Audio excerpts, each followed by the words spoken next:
Hi friends, நம்ம சேனலில் இன்றைக்கி நண்டை எப்படி ஈஸியாகவும் ரொம்ப சுத்தமாகவும் க்ளீன் பண்ணுறது தான் பார்க்க போகிறோம். சிக்கன், மீன், எறா இதெல்லாம் க்ளீன் பண்ணுறதை விட இந்த நண்டு க்ளீன் பண்ணுறது தான் ரொம்ப ஈஸியானது. இந்த நண்டை க்ளீன் பண்ணுறதுக்கு பயந்துட்டே பாதி பேர் அதை வாங்காமலே விட்டுருவாங்க. ஆனால் இந்த நண்டில் தான் அதிகமான சத்தே இருக்குது. இப்போ நண்டு எப்படி க்ளீன் பண்ணுறதுன்னு பார்க்கலாம்.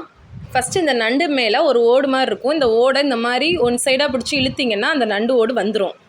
இந்த ஓட்டை எடுத்ததுக்கப்புறம் 2 சைடு இந்த மாதிரி வேஸ்டேஜ்லாம் இருக்கும். இது இந்த மாதிரி சும்மா பிச்சு எடுத்தாலே வந்துடும். இந்த மாதிரி லேயராக இருக்கிற ஸ்பாஞ்ச் மாதிரி இருக்கிற வேஸ்டேஜ் தேவையில்லை. ஸோ இந்த மாதிரி பிச்சாலே அது வந்துடும். இப்போது நண்டோட 2 சைடு கால் நுனிகளெல்லாம் இந்த மாதிரி பிச்சு எடுத்துக்கணும். இந்த மாதிரி பிச்சு எடுத்தால் தான் நம்ம சமைக்கும் போது அந்த மசாலாலாம் உள்ளே நல்லா இறங்கி நண்டோட டேஸ்ட் இன்னும் அதிகரித்து கொடுக்கும். இந்த கால் நுனியில் வேறு எந்த டேஸ்ட்டுமே இருக்காது, கசப்பு தன்மையுமே அதிகமாக இருக்கும். ஸோ இந்த ரீசனுக்காகவும் இதை பிச்சு போடணும். அவ்வளோதான். இப்போ நண்டோட 2 சைடு கால்லையும் க்ளீன் பண்ணியாச்சு.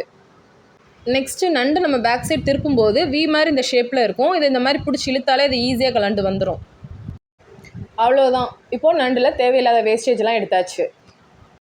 நெக்ஸ்ட்டு நண்டோட இந்த மாதிரி 2 கால்களையும் உடச்சி எடுத்துக்கணும்.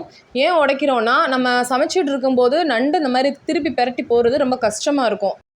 இந்த மாதிரி காலை உடைச்சதுக்கப்புறம் அது கிண்டுறதுக்கு கொஞ்சம் ஈஸியாக இருக்கும். அதனால தான். இப்போது சென்டரில் இந்த மாதிரி கொஞ்சம் நம்மளுக்கு தெரியாமல் அழுக்கெல்லாம் ஒட்டிக்கிட்டு இருக்கோம். டேப்பை கொஞ்சமாக திறந்து விட்டு இந்த மாதிரி ரன்னிங் வாட்டரில் இப்படி அலசி எடுத்துக்கிட்டோம்னா இருக்கிற அழுக்கும் நல்லா ஓடி போயிடும். இந்த மாதிரி பண்ணும்போது அழுக்கு தான் நல்லா க்ளீன் ஆகும். அந்த உள்ளே இருக்கிற சதெல்லாம் சேஃபாக தான் இருக்கும். ஸோ பயப்படாமல் இந்த மாதிரி பண்ணிக்கலாம். இப்போ நெக்ஸ்ட்டு ஸ்டெப் என்னென்னா, நம்ம எடுக்கிற ஷீ ஃபுட் எந்த ஃபுட்டாக இருந்தாலும் சமைக்கிறதுக்கு முன்னாடி உப்பு போட்டு நல்லா வாஷ் பண்ணி எடுத்துக்கணும். உங்களுக்கு தேவைன்னா கொஞ்சமாக மஞ்சள் தூள் கூட சேர்த்துக்கலாம். சேர்த்துட்டு இந்த மாதிரி க்ளீன் பண்ணி எடுத்துக்கோங்க. இந்த மாதிரி 2 டைம் வாஷ் பண்ணி எடுத்துக்கோங்க. இந்த மாதிரி பண்ணால் தான் நம்ம சமைக்கும்போது ஒரு வித வாடை வராமல் நல்லா ஃப்ரெஷ்ஷாக இருக்கும்.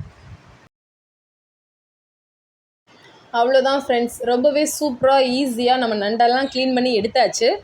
இப்போ இதை சமைக்கிறதுக்கு சின்ன துண்டாக நமக்கு வேணுன்ற சைஸில் உடச்சி எடுத்துக்கோங்க. இதோ இந்த மாதிரி. ஓகே ஃப்ரெண்ட்ஸ், வீடியோ பிடிச்சிருந்தால் லைக் பண்ணுங்கள், கமெண்ட் பண்ணுங்கள், ஷேர் பண்ணுங்கள், சப்ஸ்கிரைப் பண்ணுங்கள். Thank you friends.